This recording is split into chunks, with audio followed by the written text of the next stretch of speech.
Со притискање на копче, овој млад човек со тешка повреда на работниот мозок може повторно да се движи благодарение на екзоскелетот. Направата од 20 килограми од алуминиум и јаглеродни влакна има мотори на батерии кои што функционираат до 3 часа со едно полнење.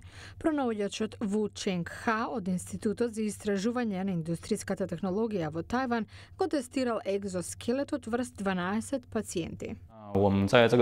Пациентите со повреди од градите наделу успешно го користеа роботот за да станат, да се движат и да седнат.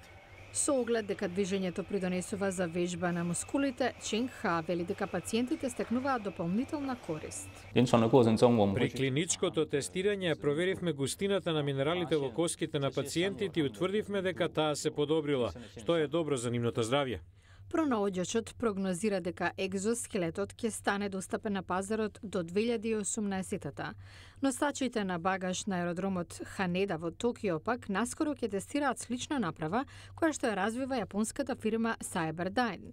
Кога лицето го носи екзоскелетот наречен HAL за да може да крева тежок товар, машината го детектира движењето, вели пронаоѓачот и извршен директор на Cyberdyne Йошијуки Санкаи. Го детектира сигналот од нервниот систем на човекот за да обезбеди поддршка на движењето на половината. Самата го прилагодува нивото на поддршка која што го намалува товарот врз половината, а машината истовремено лесна и компактна. Направата е на батерии, тежи само 3 килограми и може да се користи до 3 часа со едно полнење.